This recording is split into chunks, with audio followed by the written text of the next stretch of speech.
On this week's episode of Kickin It Wit Killa, we're here in Wilmington, Delaware at the Art Museum for the Hip Hop Cultural Summit. Today we get to speak with Grouchy Greg, one of the co-founders of allhiphop.com, and of course, the king of rock. There's none higher. Sucker MCs, they call him Sire. You know who that is, DMC. So pull up your seat, spark that brain, and let's kick it. We kicking it, kicking it, kicking it. We ain't taking no L's. I don't care how they feel. All right, so I'm walking around in the building, and I happen to bump into this guy who's trying to hurry up to get a cigarette.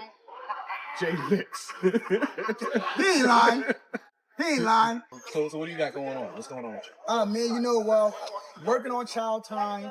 I'm still doing weed stock. Bridge to the Streets is still available online. And I just admin a whole lot of stuff, man. So that's what I've been doing. And consulting for a couple artists like Jeff Bird and Aki. That's not Romeo Harvey Rose. All that good stuff. All right, so finish the statement. Okay. All right. Hip hop is. My lifeline. Get into that. My lifeline. Okay. Okay. There you go. My lifeline. I've been doing it. How long have we been in it? How long have we been in this business? About 20 years? Probably more. More than 20 years, Yeah. okay. And we're actually like first generation of hip hop. Basically. 48, 50 years of hip hop, you add it up. It's saving, man. It's saving. Like, when we get Bridge to the Streets, that allowed me to diversify from coming from out of the streets and try to put it into a corporate world, and just change my life. So I say hip hop is my life. There we go. That's what I'm talking about. My man's right here. Kill Jay Licks. noise.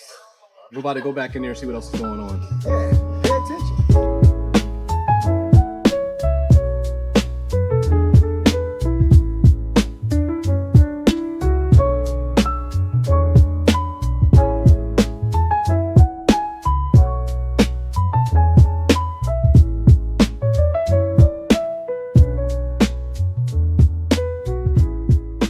Of course, I have one of the pioneers right now of hip-hop journalism, the man that switched it from magazines and brought it to the internet.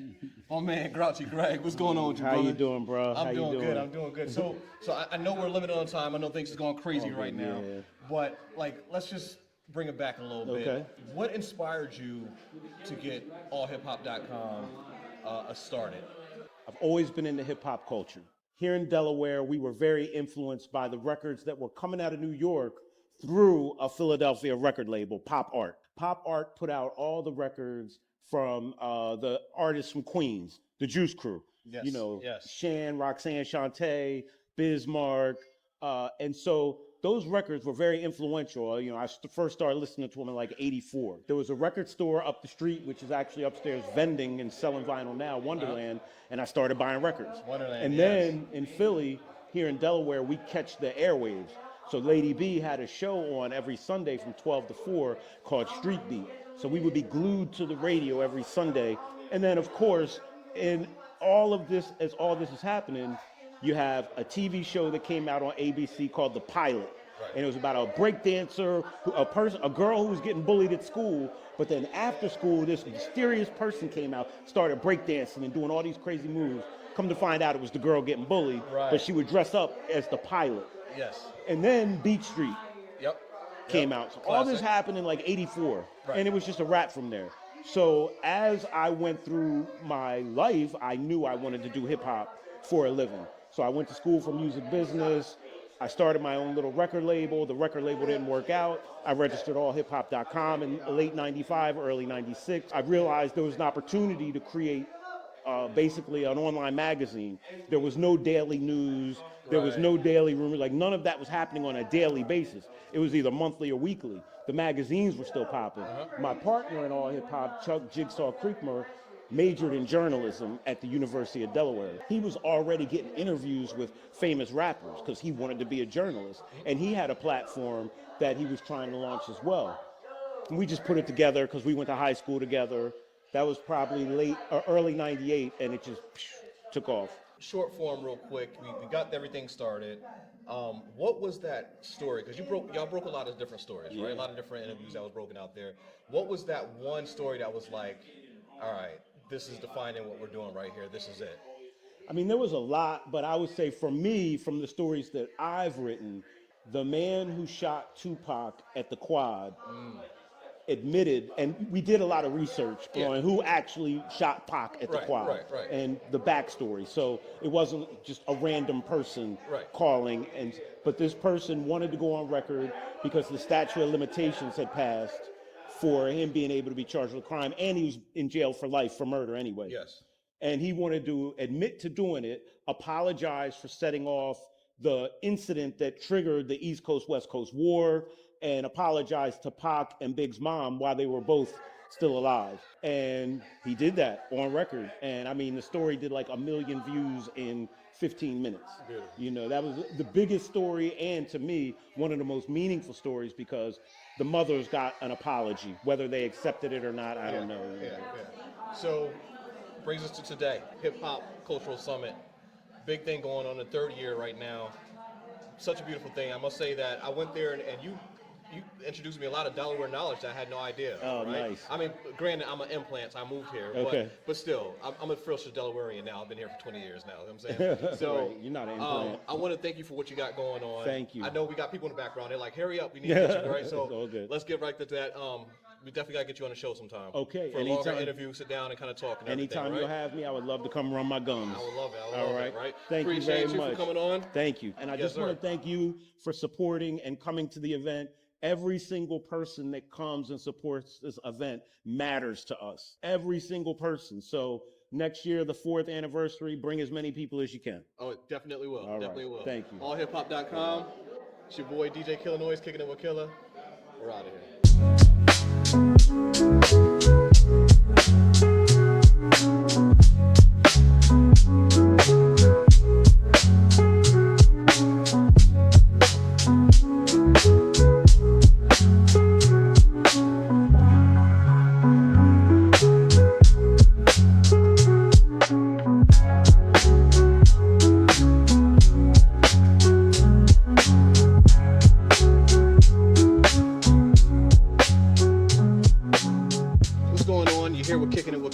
Right now, I'm here with a legend, one of the pioneers, one of the founding fathers of hip hop, DMC. What's going on with you, brother? Doing good, hipping and hopping. Yes, sir, yes, sir. So listen, I want you to bring us back to the feeling, right?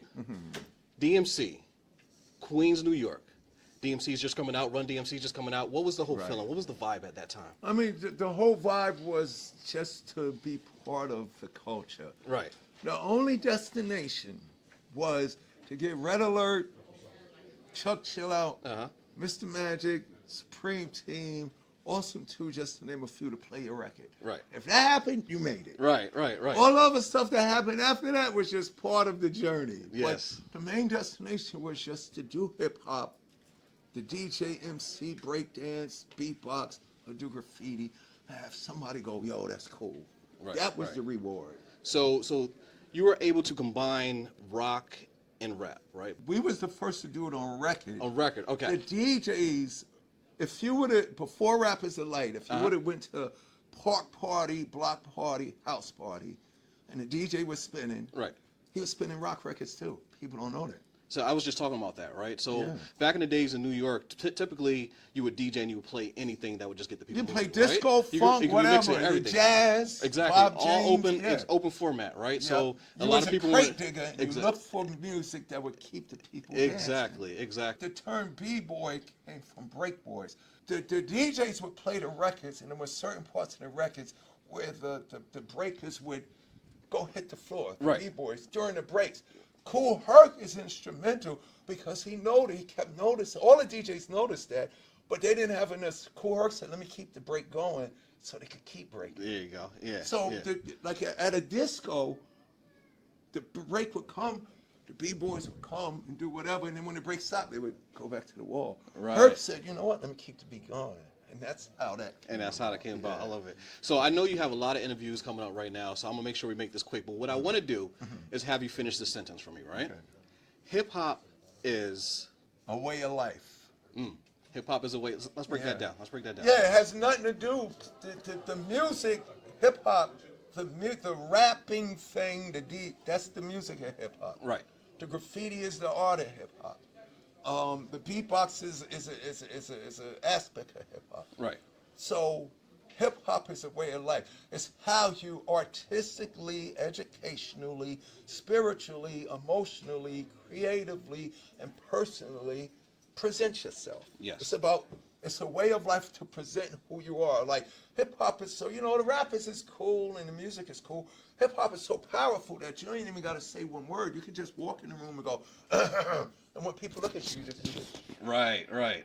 So hip hop is a way, it's how you carry yourself. Yes, sir. You know what I'm saying? Yes. Well, I want to thank you for giving me a couple seconds of your time. Thank you. Of course, y'all know it's your boy DJ Killa Noise. And remember, doesn't matter what season you're in, whether it's the fallback, the get back, or the comeback, you're special. So get out there and go get some. Oh, I love that. Of course, we just left the Hip Hop Cultural Summit. We met with Grouchy Greg, we met with DMC, happened to bump into a couple other people out there, Jay Vicks, one of the managers out there. Learned a lot today, a lot about Delaware history. Open up the books, the stuff that they don't tell you in school is really crazy. Just think about the stuff that happened back in the days, like in Millsboro, where they had their own little beach there themselves, right? That when there was separation at that time. A lot of big acts that came there. I learned a lot today. Of course, big shouts out to Grouchy Greg, allhiphop.com for putting this thing on. The 3rd annual Hip Hop Cultural Summit. Till next time, it's your boy DJ Killa Noise, and you know the deal. Peace.